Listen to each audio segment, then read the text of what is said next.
60세 이상이라면 단백질을 매일 챙겨 드셔야 한다는 말 귀에 못이 박히도록 들어오셨을 겁니다. 실제로 많은 분들이 고기를 더 먹고 달걀을 삶아두고 심지어 단백질 보충제까지 드시지요.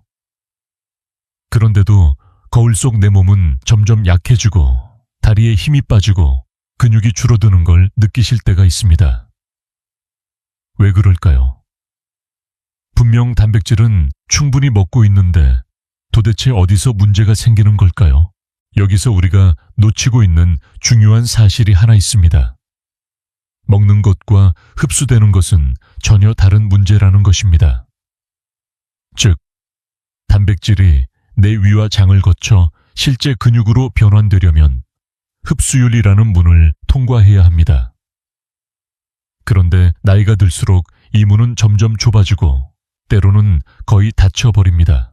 주류 의학 연구에 따르면 65세 이상 어르신의 경우 단백질을 먹어도 실제 체내 흡수율은 2040%까지 떨어진다고 합니다.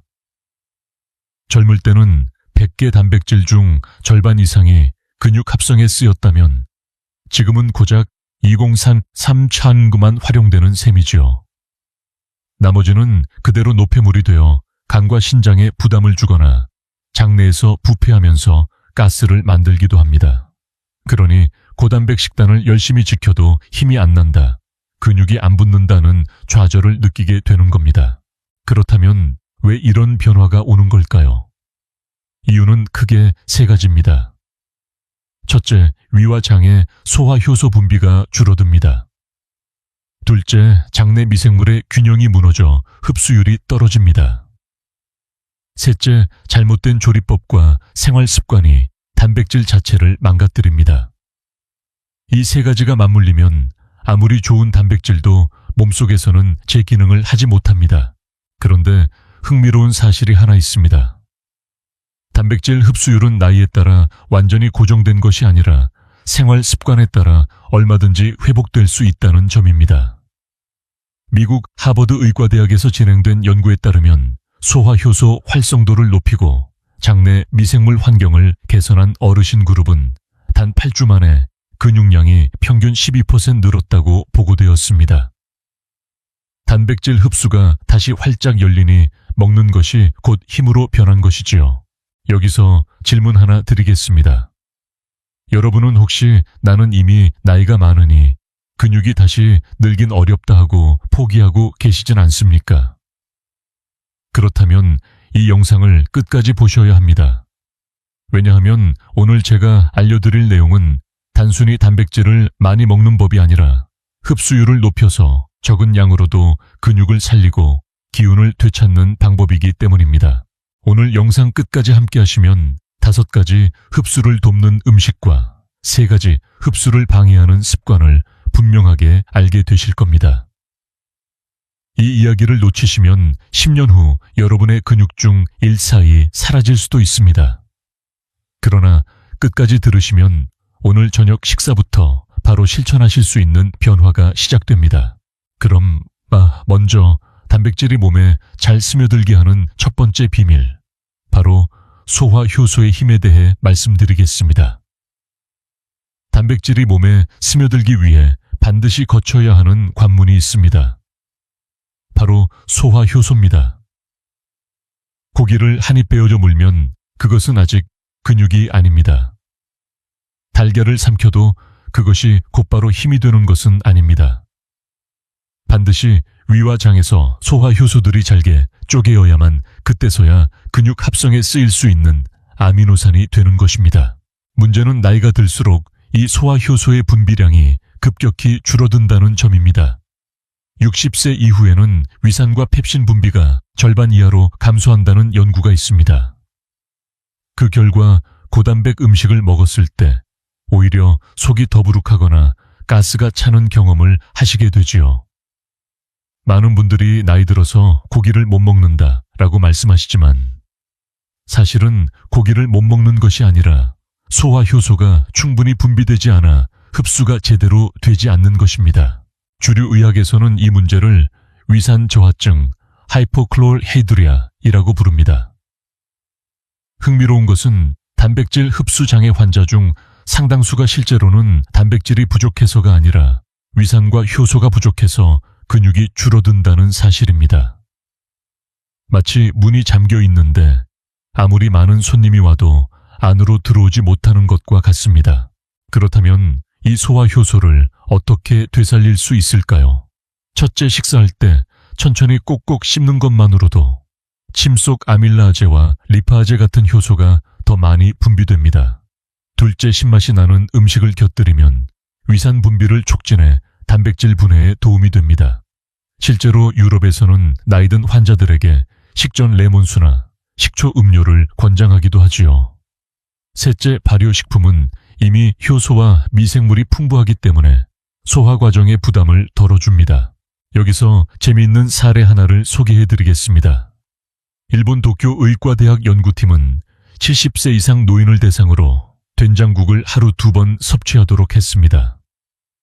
단 6주 만에 혈액 속 아미노산 수치가 유의하게 높아졌습니다.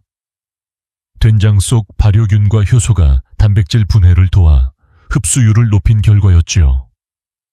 놀랍게도 이 효과는 고단백 보충제를 마신 그룹보다 더 확실하게 나타났습니다.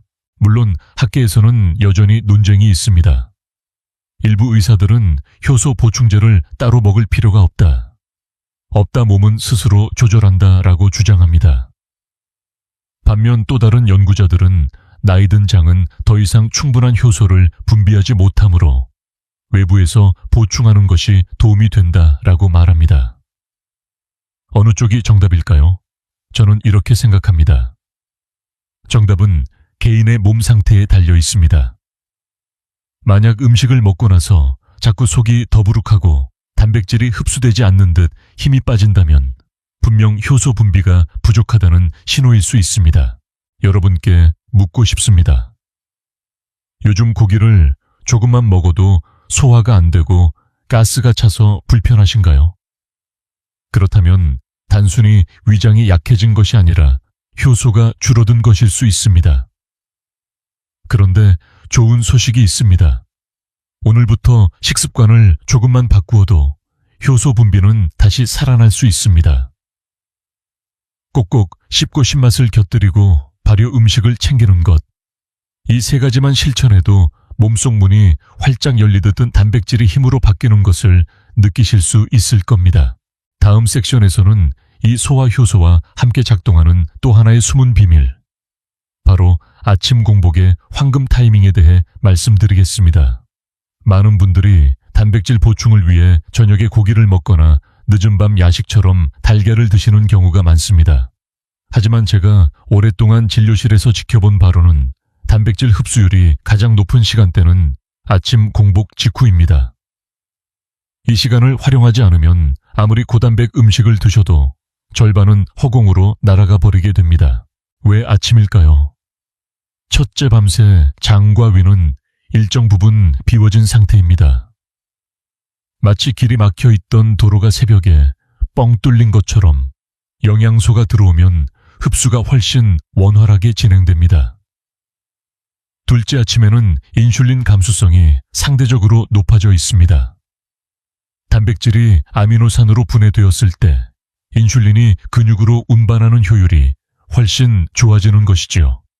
셋째, 아침 햇볕을 받으며 단백질을 섭취하면 비타민 D의 활성화와 함께 근육 합성이 촉진된다는 연구 결과도 있습니다.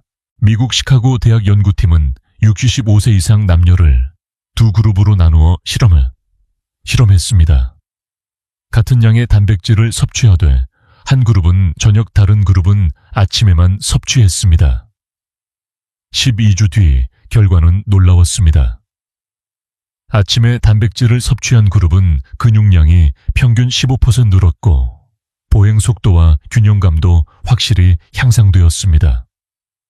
반면 저녁 그룹은 근육량 변화가 거의 없었습니다. 여기서 흥미로운 사실 하나. 한국의 전통 식사 문화 속에도 이 원리가 숨어 있습니다. 어르신들이 늘 말씀하시지요. 아침은 왕처럼 먹고 점심은 평민처럼 저녁은 거지처럼. 단순한 옛말 같지만 과학적으로도 아침에 단백질을 충분히 공급하는 것이 근육을 지키는데 가장 효과적이라는 것이 입증되고 있습니다. 물론 반론도 있습니다. 일부 학자는 단백질은 하루 전체 총량이 중요하다, 시간은 큰 의미가 없다고 주장합니다. 맞는 말이기도 합니다. 하지만 노년기에는 흡수율 자체가 떨어져 있기 때문에 같은 양을 먹더라도 언제 먹느냐가 결정적 변수가 됩니다. 특히 아침 공복이라는 황금 시간대는 평생 근육을 지켜줄 수 있는 은밀한 기회라고 할 수 있습니다. 그렇다면 실천 방법은 무엇일까요? 아침에 일어나자마자 과하게 무거운 고기나 기름진 음식을 드실 필요는 없습니다. 오히려 속에 부담이 되지 않으면서 흡수가 빠른 단백질을 선택하는 것이 중요합니다. 예를 들어 달걀 흰자, 두유 흰살 생선, 그리고 소화가 잘 되는 발효콩 음식이 좋습니다. 여기에 소량의 과일이나 채소를 곁들이면 효소와 식이섬유가 함께 작용해 흡수를 돕습니다. 여러분께 질문 드리고 싶습니다. 혹시 아침 식사를 대충 빵이나 커피로 때우시진 않습니까? 혹은 아침을 거르고 점심부터 단백질을 보충하십니까? 그렇다면 오늘부터는 반드시 아침 식사에 단백질을 포함해 보시기 바랍니다. 단 몇 주만 꾸준히 실천해도 이상하게 몸이 가볍고 다리에 힘이 붙는다는 느낌을 받으실 수 있을 겁니다. 한 환자분의 사례를 말씀드리겠습니다. 72세 여성 환자분이 계셨습니다. 평생 아침을 걸으셨는데 근육이 줄어 넘어지는 일이 잦았습니다. 제가 권해드린 건 간단했습니다. 아침의 삶은 달걀 하나와 두유 한 컵을 드셔보시라는 것이었지요. 불과 2개월 만에 이분은 계단을 오를 때 숨이 덜 차고 허벅지 힘이 눈에 띄게 늘었다고 기뻐하셨습니다. 단백질을 더 먹은 것이 아니라 올바른 시간에 먹은 것이 변화를 만든 것입니다. 여러분, 단백질 흡수율은 나이에 따라 닫히는 문이 아니라 올바른 시간에 열 수 있는 문입니다. 내일 아침 식탁에서 그 문을 열어보시겠습니까? 지금까지 고단백 음식이 소용없었던 이유, 바로 타이밍을 놓쳤기 때문일 수 있습니다. 다음 섹션에서는 단백질 흡수를 좌우하는 또 하나의 비밀장애 미생물에 대해 이야기 나누겠습니다. 여러분, 우리가 먹는 단백질이 근육으로 흡수되기 위해서는 위와 장의 효소뿐만 아니라 또 하나의 중요한 조력자가 필요합니다. 바로 장내 미생물입니다. 우리 몸속 장에는 무려 100조 개 이상의 세균이 살고 있습니다.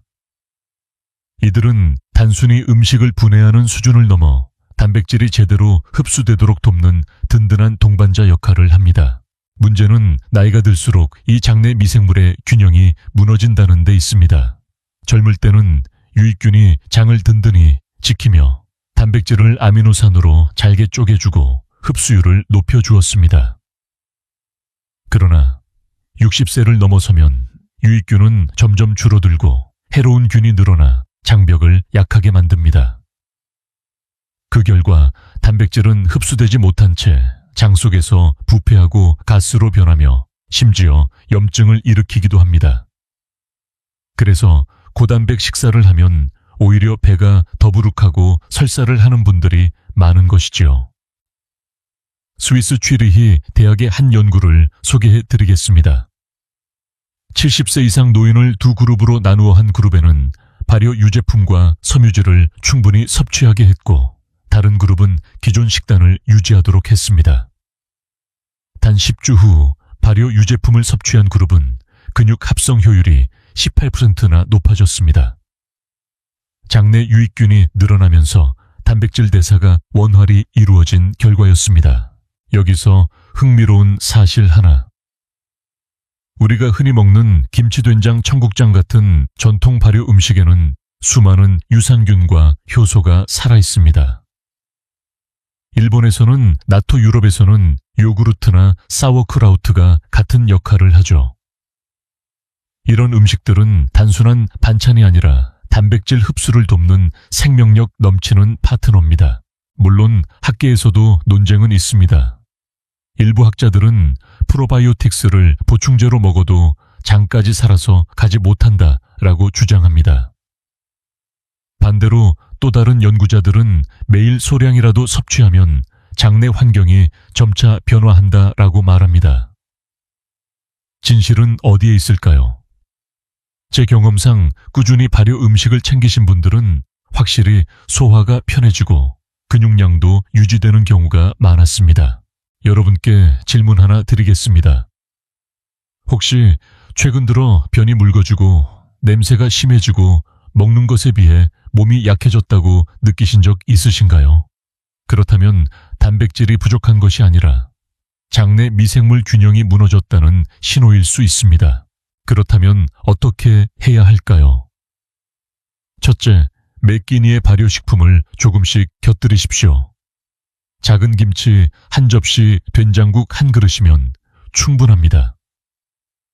둘째, 식이섬유가 풍부한 채소와 곡물을 챙기십시오. 섬유질은 유익균의 먹이가 되어 장내 환경을 지켜줍니다. 셋째, 불필요한 항생제 남용을 피해야 합니다. 항생제는 장내균을 무차별적으로 파괴하기 때문입니다. 한 환자분 이야기를 드리겠습니다. 68세 남성분이 근육량이 줄고 체력이 떨어진다며 찾아오셨습니다. 고기를 많이 드시는데도 힘이 안 난다는 것이었죠. 검사해보니 장내 세균 불균형이 심각했습니다. 제가 권해드린 것은 단순했습니다. 매일 아침 두유에 청국장을 한 숟갈씩 넣어 드셔보시라는 것이었지요. 불과 6주 만에 이분은 소화가 편해지고 체력이 눈에 띄게 회복되었습니다. 단백질을 더 먹은 것이 아니라 장내 미생물이 길을 열어준 결과였습니다.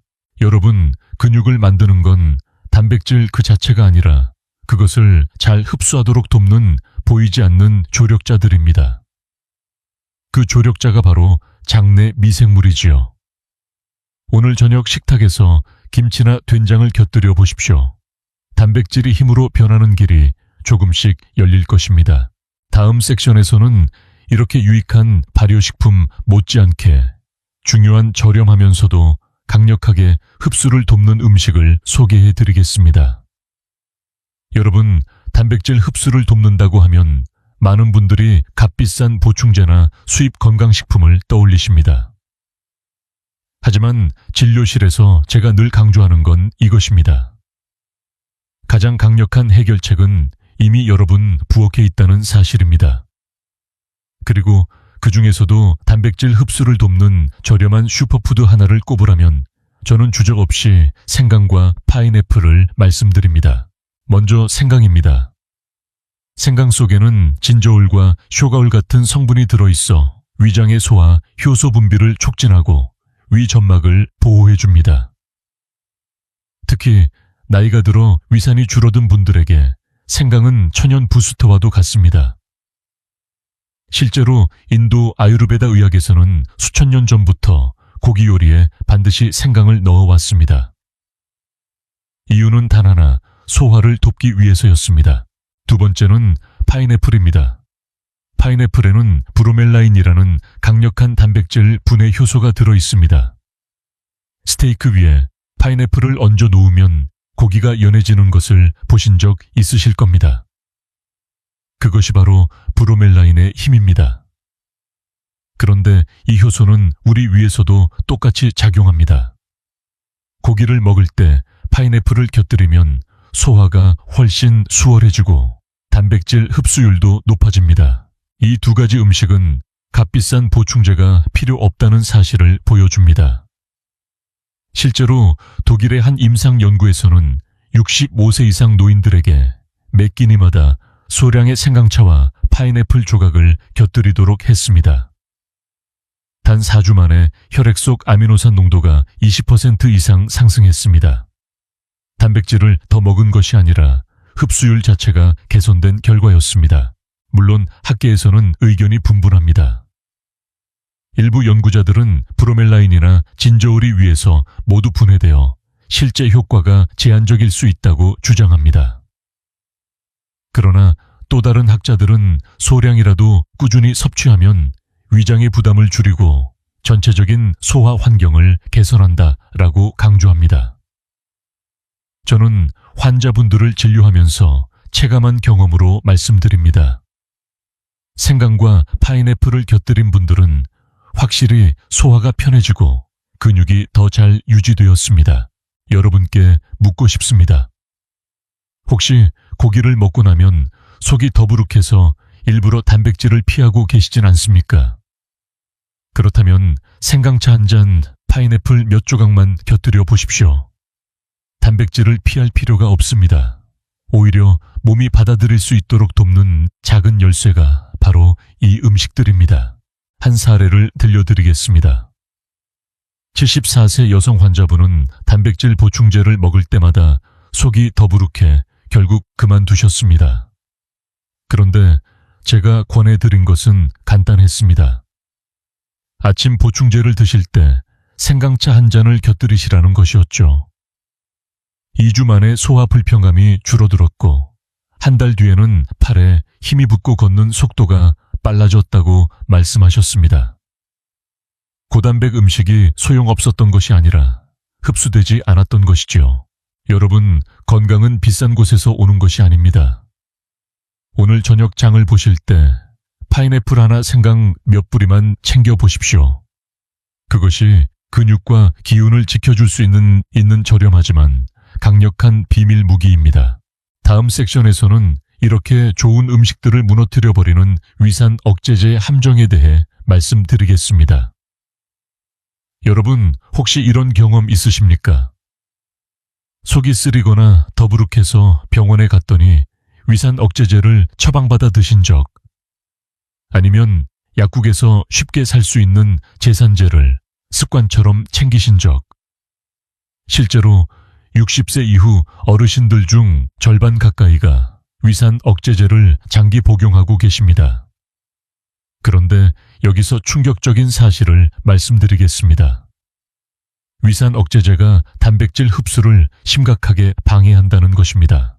위산은 단순히 속을 불편하게 만드는 산이 아닙니다.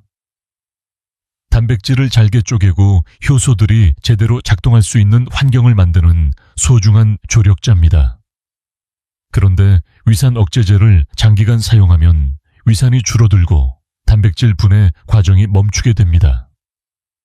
마치 세탁기에 물을 빼버리고 세제를 아무리 넣어도 옷이 깨끗해지지 않는 것과 같습니다. 실제로 미국 노인의학회 학술지에 발표된 연구에 따르면 위산 억제제를 1년 이상 복용한 70세 이상 어르신들의 근육량이 평균 12% 더 빠르게 감소했습니다. 단백질을 충분히 먹고 있음에도 불구하고 흡수되지 못해 그대로 몸 밖으로 배출된 것이지요. 여기서 흥미로운 논쟁이 있습니다. 일부 의사들은 위산 억제제는 윗궤양이나 역류성 식도염 환자에게 필수적이니 장기 복용도 불가피하다고 주장합니다.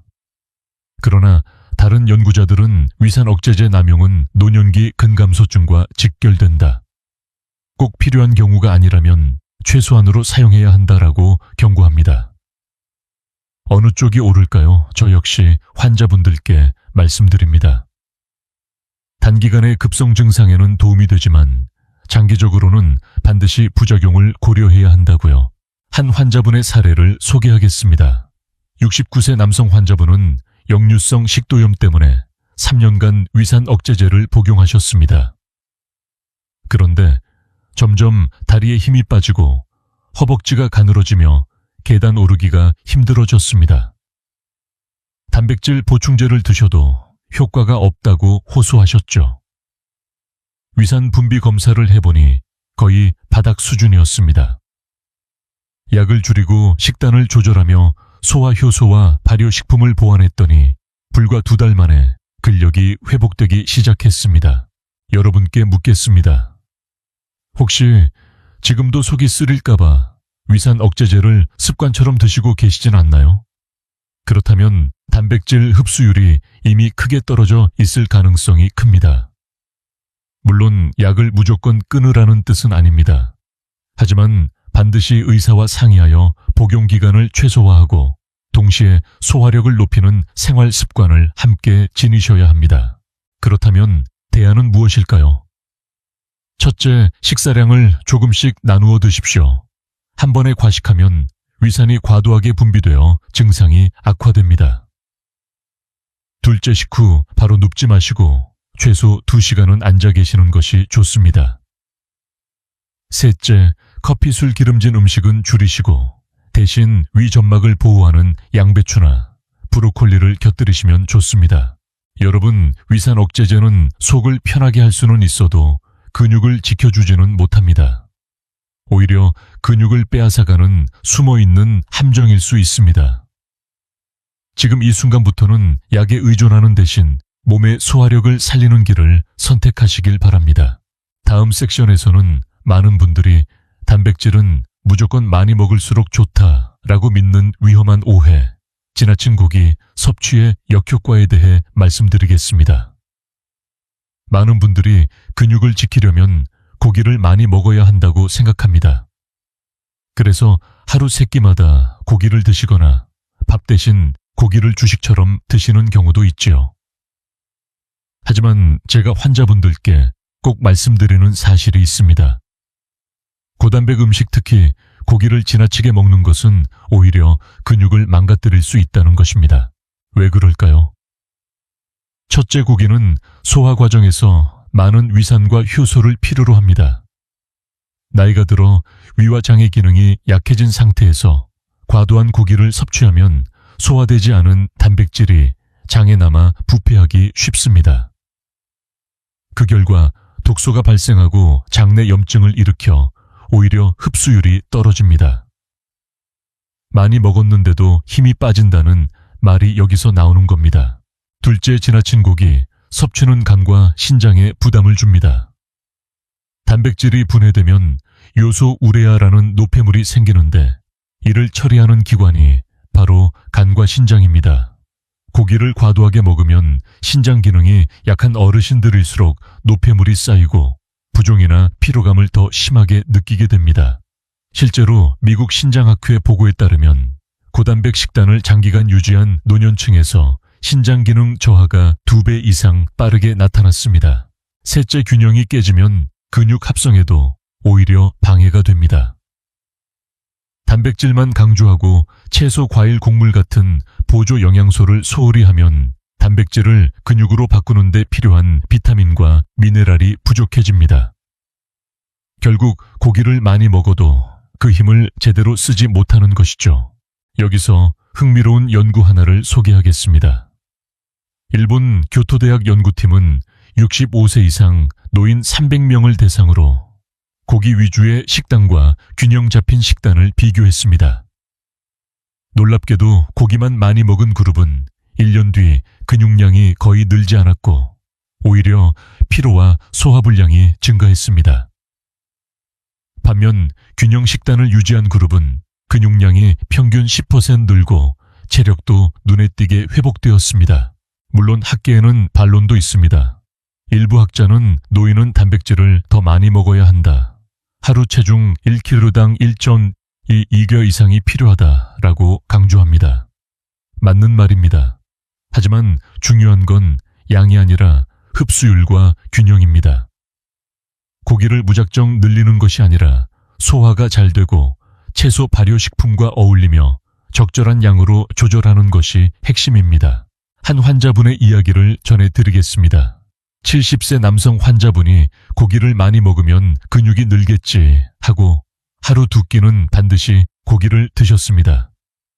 그런데도 기운이 없고 다리에 힘이 빠진다고 호소하셨죠. 제가 권한 것은 고기를 줄이는 것이 아니라 고기의 양을 적당히 하고 대신 채소와 발효 음식을 곁들이는 것이었습니다. 2달 뒤 이분은 예전보다 오히려 기운이 더 나고 소화가 편하다라고 웃으며 말씀하셨습니다. 여러분, 고기는 분명 중요한 단백질 공급원입니다. 그러나 지나친 고기 섭취는 힘을 키우기는커녕 오히려 힘을 빼앗아갑니다. 단백질은 양이 아니라 얼마나 잘 흡수되느냐가 관건입니다. 다음 섹션에서는 우리가 무심코 하고 있는 또 하나의 함정, 잘못된 조리법의 위험에 대해 말씀드리겠습니다. 여러분, 우리가 아무리 좋은 단백질 식품을 선택해도 조리하는 방식 하나로 그 가치가 크게 달라질 수 있다는 사실 알고 계셨습니까? 단백질은 열과 기름 조리 환경에 따라 구조가 변하고 그 결과 흡수율이 뚝 떨어지기도 합니다. 다시 말해, 같은 고기와 같은 달걀이라도 어떻게 요리하느냐에 따라 내 몸에 들어오는 영양은 전혀 달라질 수 있다는 뜻입니다. 첫째, 과도한 튀김과 태움입니다. 삼겹살을 바싹 태워 드시거나 고기를 기름에 튀기는 방식을 즐기신다면 단백질이 변성되어 소화 효소가 더 이상 제대로 분해하지 못합니다. 게다가 고온에서 태워진 단백질은 아크릴라마이드, 헤테로사이클리가민 같은 발암물질을 만들어 건강을 해칩니다. 단백질이 근육으로 가기는커녕 독소로 변해버리는 것이죠. 둘째, 지나친 양념과 소금입니다. 단백질 자체에는 문제가 없지만 간장, 소금, 설탕, 고춧가루 등을 과도하게 넣으면 위와 장이 염증 상태가 되어 흡수력이 떨어집니다. 실제로 한국인의 위험 역류성 식도염 비율이 높은 이유 중 하나가 짠 양념과 자극적인 조리 습관에 있다는 연구도 있습니다. 셋째, 반복 가열입니다. 남은 음식을 전자레인지에 여러 번 데워 드시는 분들이 많습니다. 그런데 단백질은 가열을 반복할수록 구조가 변해버려 흡수가 더 어려워집니다. 특히 달걀이나 생선은 한 번 든 후 다시 드면 질겨지고 소화 흡수율이 확연히 떨어집니다. 이와 관련해 흥미로운 연구가 있습니다. 호주 영양학회에서는 같은 닭고기를 세 그룹으로 나누어 섭취시켰습니다. 한 그룹은 찜 100데그시아, 100데그시 이하, 또 한 그룹은 구이 마지막 그룹은 튀김으로 조리했습니다. 결과는 놀라웠습니다. 찜으로 먹은 그룹은 단백질 흡수율이 90% 이상이었지만 튀김 그룹은 60% 이하로 급락했습니다. 같은 닭고기인데도 조리법 차이가 흡수율을 30% 이상 갈라놓은 것입니다. 물론 일부 전문가들은 조리법보다 총 단백질 섭취량이 더 중요하다고 주장합니다. 하지만 노년기에는 소화력이 이미 떨어져 있기 때문에 같은 양을 먹더라도 얼마나 소화하기 쉽고 흡수되기 좋은 상태로 만들어주느냐가 훨씬 더 중요합니다. 한 환자분의 이야기를 들려드리겠습니다. 66세 여성 환자분은 근육을 지키겠다며 매일 삼겹살을 구워 드셨습니다. 하지만 오히려 소화 불량과 변비로 고생하시며 기운은 점점 떨어졌습니다. 제가 권한 것은 고기를 끊는 것이 아니라 조리법을 바꾸는 것이었습니다. 구이 대신 삶거나 찌고 소금 대신 허브나 레몬즙으로 간을 맞추셨죠. 2달 뒤 이분은 체력이 회복되고 소화가 훨씬 편해졌다고 말씀하셨습니다. 여러분께 묻겠습니다.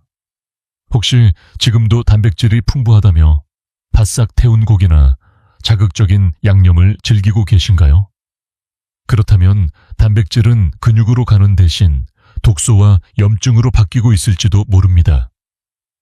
좋은 재료를 선택하는 것만큼이나 어떻게 조리하느냐가 내 몸의 건강을 결정합니다. 여러분, 단백질은 불에 태우는 것이 아니라 삶고 찌며 부드럽게 대해야 비로소 힘이 됩니다. 오늘 저녁 식탁에서 한 번만 방식을 바꿔보십시오. 내 몸이 달라지는 변화를 곧 느끼실 수 있을 겁니다. 다음 섹션에서는 단백질 흡수를 가로막는 더 근본적인 문제간 췌장장 질환 같은 숨은 질환에 대해 말씀드리겠습니다. 여러분, 지금까지는 단백질 흡수를 돕거나 방해하는 생활 습관에 대해 말씀드렸습니다. 그런데 때로는 아무리 식단을 바꾸고 발효 음식을 먹고 좋은 조리법을 써도 흡수가 잘 안 되는 경우가 있습니다. 그럴 땐 반드시 한 가지를 의심해 보셔야 합니다. 바로 몸속 장기들이 보내는 숨은 질환 신호입니다. 첫째, 간입니다. 단백질은 위와 장에서 분해된 뒤 간을 거쳐 대사됩니다. 그런데 지방간이나 간염 강형화 같은 질환이 있으면 아미노산을 제대로 처리하지 못해 흡수율이 떨어집니다. 그래서 고기를 먹고도 기운이 빠지거나 피로감이 심해지는 경우가 생깁니다. 간이 무거운 짐을 짊어진 상태이기 때문이지요. 둘째, 췌장입니다. 췌장은 단백질 분해, 효소 트립신, 키모트립신 등을 분비하는 핵심 기관입니다. 하지만 나이가 들며 췌장 기능이 떨어지면 효소 분비가 부족해 단백질이 소화되지 못한 채 배출됩니다. 특히 당뇨병 환자 중 상당수는 췌장 기능 저하로 단백질 흡수 장애를 겪고 있다는 연구 결과도 있습니다. 셋째, 소장과 대장입니다. 장 점막이 손상되거나 염증이 있으면 아무리 좋은 단백질을 먹어도 흡수가 잘 이루어지지 않습니다. 흔히 말하는 장루수증후군, 리키가디나 만성 장염 같은 질환이 여기에 해당합니다. 실제로 만성 장염 환자들은 단백질 결핍이 쉽게 나타나며 근육 감소가 빠르게 진행됩니다. 캐나다 토론토 대학의 연구에서는 만성 소화기 질환을 가진 65세 이상 노인의 단백질 흡수율이 정상 노인에 비해 평균 30% 이상 낮다는 결과가 발표되었습니다. 즉, 질환이 숨어 있으면 아무리 먹어도 내 몸으로 들어오지 못하는 것입니다. 여기서 흥미로운 논쟁이 있습니다. 일부 전문가들은 근육 감소는 나이의 자연스러운 결과일 뿐 질환과 직접 연결 짓는 것은 과도하다고 주장합니다. 그러나 다른 학자들은 간 췌장장 질환이 단백질 대사에 미치는 영향은 무시할 수 없다. 정기검진으로 반드시 확인해야 한다고 강조합니다. 저는 후자의 입장입니다. 실제로 환자분들을 보면 숨은 질환을 조기에 발견하고 관리했을 때 단백질 흡수와 근육 상태가 눈에 띄게 좋아졌습니다. 여러분께 묻고 싶습니다. 혹시 단백질을 충분히 먹는데도 계속 피곤하고 다리에 힘이 빠지며 소화가 잘 안 되는 증상이 반복되십니까? 그렇다면 단순히 나이 탓으로 넘기지 마시고 간 췌장 장 검사를 꼭 받아보시길 권합니다. 그것이 근본적인 원인을 찾는 첫걸음입니다. 한 환자분의 사례를 말씀드리겠습니다. 71세 남성 환자분은 고기를 먹어도 전혀 힘이 붙지 않는다고 호소하셨습니다. 검사해보니 간 수치와 췌장 효소 수치가 모두 낮았습니다. 숨어있던 지방간과 췌장 기능 저하가 원인이었죠.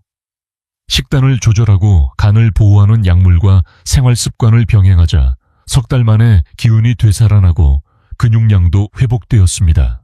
여러분, 단백질은 입으로만 먹는다고 내 것이 되지 않습니다. 간과 췌장장이 튼튼해야 비로소 내 몸에 힘이 됩니다. 오늘 당장은 증상이 없더라도 정기검진으로 이 기관들의 상태를 확인하는 것이 근육을 지키는 가장 현명한 투자입니다. 다음 섹션에서는 이제 경고의 이야기를 마무리하고 다시 희망의 메시지로 넘어가겠습니다. 우리가 어떻게 하면 근육 흡수율을 끌어올리고 삶의 활력을 되찾을 수 있는지 근육을 지키는 생활의 지혜에 대해 말씀드리겠습니다. 여러분, 지금까지 단백질이 흡수되지 못하는 여러 이유와 방해 요소들을 살펴봤습니다. 이제는 다시 희망적인 이야기를 드릴 차례입니다. 단백질이 잘 흡수되려면 음식만큼 중요한 것이 있습니다. 바로 생활의 지혜, 즉 작은 습관들입니다. 이 습관 하나만 바꿔도 단백질이 몸으로 스며들고 근육이 살아나는 속도가 달라집니다. 첫째, 규칙적인 걷기와 가벼운 근력 운동입니다. 운동은 칼로리만 쓰는 것이라고 생각하실 수 있지만 사실 운동은 단백질 흡수와 근육 합성을 촉진하는 강력한 자극제입니다. 근육을 움직이면 우리 몸은 단백질을 더 적극적으로 받아들이도록 신호를 보내게 됩니다. 미국 예일대 연구에 따르면 65세 이상 노인이 하루 20분씩 가벼운 근력 운동을 했을 때 단백질 섭취 후 아미노산이 근육으로 들어가는 속도가 30% 빨라졌습니다. 둘째, 충분한 수분 섭취입니다. 단백질이 분해되어 흡수되려면 물이 반드시 필요합니다. 하지만 나이가 들수록 갈증을 덜 느끼고 물을 자주 잊게 되지요. 수분이 부족하면 아미노산이 혈류로 제대로 운반되지 못하고 노폐물만 쌓이게 됩니다. 물을 많이 마시면 소화가 안 된다라고 걱정하는 분들이 계신데 식사와 식사 사이에 조금씩 나누어 드시면 흡수율이 훨씬 좋아집니다. 셋째, 스트레스 관리와 충분한 수면입니다. 스트레스 호르몬인 코르티솔이 높아지면 근육 합성이 억제되고 단백질이 분해됩니다. 그래서 아무리 단백질을 먹어도 근육이 늘지 않고 오히려 줄어드는 경우가 많습니다. 반대로 숙면을 취하면 성장 호르몬이 분비되어 단백질 합성이 촉진됩니다. 잠을 자는 동안 근육이 회복되고 흡수가 완성되는 것입니다.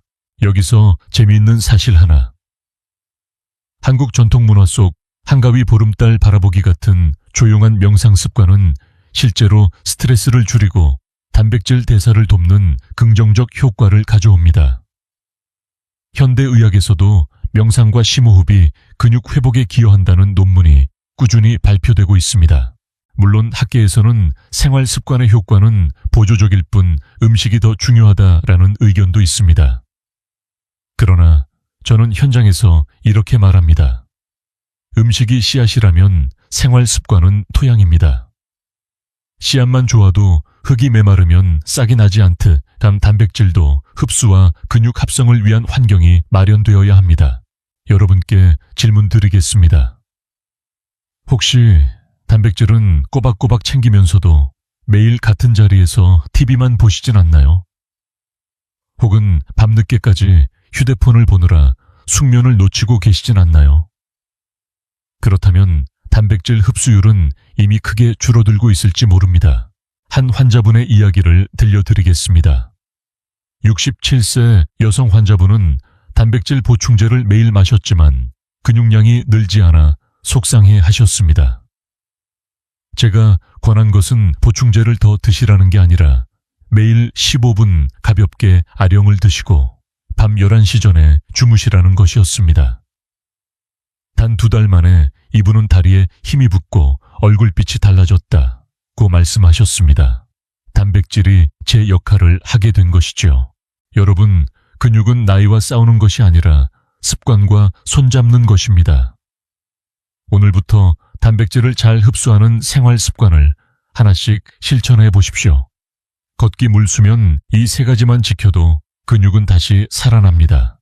다음 섹션에서는 지금까지의 내용을 정리하며 아직 늦지 않았다는 희망의 메시지를 드리겠습니다. 여러분, 지금까지 말씀드린 이야기를 들으며 혹시 이런 생각 드시지 않았습니까? 아이고, 나는 이미 늦었네. 근육도 많이 줄고 위장도 약해졌는데 이제 뭘 더 하겠어. 하지만 제가 분명히 말씀드립니다. 아직 늦지 않았습니다. 단백질 흡수율은 나이에 따라 고정된 것이 아니라 오늘의 선택에 따라 달라질 수 있습니다. 70세든 80세든 심지어 90세가 되어도 몸은 여전히 회복할 힘을 가지고 있습니다. 미국 노인의학 저널에 실린 연구에 따르면 평균 나이 78세의 어르신들에게 단백질 흡수율을 높이는 식단과 가벼운 근력 운동을 병행하게 했더니 단 12주 만에 근육량이 평균 10%는 늘었습니다. 놀랍게도 그중 85세 참가자도 같은 변화를 경험했습니다. 몸은 생각보다 훨씬 더 유연하고 회복력이 있는 존재입니다. 여기서 저는 늘 환자분들께 이런 비유를 드립니다. 근육은 마치 오래된 논밭과 같습니다. 오랫동안 방치하면 잡초가 무성하고 흙이 딱딱해지지요. 하지만 물을 대고 흙을 고르고 씨앗을 뿌리면 늦은 계절이라도 다시 싹은 납니다. 우리의 몸도 같습니다. 흡수율을 높이고 환경을 마련해주면 단백질은 다시 근육으로 자라날 수 있습니다. 물론 나는 원래 체질이 안 좋아서 유전적으로 약해서 하고 스스로를 한계 짓는 분들도 계십니다. 그러나 연구들은 분명히 말합니다. 체질보다 더 큰 힘은 습관이라고. 실제로 동일한 연령과 유전적 배경을 가진 쌍둥이 중에서도 생활 습관이 다른 쪽이 훨씬 더 건강하고 근육이 유지된 사례가 많습니다. 결국 결정권은 내 손에 달려 있는 것이지요. 저는 진료실에서 수없이 많은 포기했던 분들, 이 다시 기적을 경험하는 것을 봤습니다. 82세 여성 환자분은 오랫동안 침대 생활을 하며 근육이 많이 줄어든 상태였습니다. 가족들도 이제는 힘들다고 생각했지요. 그런데 작은 습관 아침, 단백질 섭취, 발효 음식 곁들이기, 가벼운 걷기, 이 세 가지만 꾸준히 지키셨습니다. 석 달 뒤 이분은 스스로 보조기 없이 일어나 걸을 수 있게 되었습니다. 나는 이제 끝났다고 하던 분이 다시 삶의 활력을 되찾으신 겁니다. 여러분께 질문 드리겠습니다. 혹시 지금도 이 나이에 무슨 소용이야 하고 마음을 닫고 계신가요? 그렇다면 오늘부터는 이렇게 스스로에게 말씀해 보십시오. 지금부터라도 나는 할 수 있다. 단백질이 내 몸에 스며들어 다시 힘을 되찾을 수 있다. 여러분 인생에서 가장 젊은 날은 바로 오늘입니다. 어제보다 늦었다고 한숨 짓는 대신 오늘 시작하면 내일은 분명 더 강해질 수 있습니다. 이제 마지막으로 오늘의 이야기를 정리하며 함께 다짐하는 시간을 가져보겠습니다. 여러분, 오늘 우리는 함께 긴 여정을 걸어왔습니다. 고단백 음식을 먹어도 왜 몸에 힘이 붙지 않는지, 왜 근육이 줄어드는지 그 숨은 이유를 하나씩 짚어보았습니다. 그리고 동시에 흡수율을 높여 단백질이 힘으로 바뀌게 하는 방법들을 나누었습니다. 이제 결론은 단순합니다. 먹는 양이 아니라 흡수율이 근육을 결정한다는 사실입니다. 소화 효소 아침, 공복 장내, 미생물 발효, 음식 생강과 파인애플 같은 촉진제 위산 억제제 남용에 함정 잘못된 조리 습관, 숨어있는 질환들. 모든 이야기는 결국 하나로 이어집니다. 어떻게 하면 단백질이 내 몸에 스며들게 할 것인가? 여러분, 지금부터 실천할 수 있습니다. 내일 아침 식탁에 달걀 하나, 두유 한 컵을 올려보십시오. 오늘 저녁에는 고기를 태워 먹는 대신 찌거나 삶아 보십시오. 된장국 한 그릇, 김치 한 접시를 곁들여 보십시오. 그리고 잠들기 전에는 마음을 편안히 가라앉히고 충분한 수면을 취해 보십시오. 이 작은 습관들이 단백질의 문을 열고 여러분의 근육을 다시 살려낼 것입니다. 저는 오늘 여러분께 단순히 지식을 전달한 것이 아닙니다. 아직 늦지 않았다는 확신을 드리고 싶었습니다. 나이가 들어도 몸은 여전히 회복할 수 있습니다. 근육은 다시 살아날 수 있고 기운은 다시 돌아올 수 있습니다. 여러분께 마지막으로 질문 드리겠습니다. 오늘 영상에서 가장 놀라웠던 사실, 가장 마음에 남는 비밀은 무엇이었나요? 댓글로 남겨주시면 다른 분들과 함께 지혜를 나눌 수 있습니다. 그리고 이 영상을 좋아요와 구독으로 응원해 주시면 더 많은 어르신들께 이 정보가 전달되어 함께 건강을 지켜나갈 수 있습니다. 누군가의 부모님, 형제자매, 이웃이 이 영상을 통해 삶의 변화를 경험하게 될지도 모릅니다. 여러분, 건강은 혼자가 아니라 함께 지켜가는 것입니다. 나는 할 수 있다. 지금부터 다시 시작한다. 이 믿음을 가슴에 새기시길 바랍니다. 지금까지 듣기만 해도 튼튼해지는 튼튼 라디오였습니다. 건강한 하루 되십시오.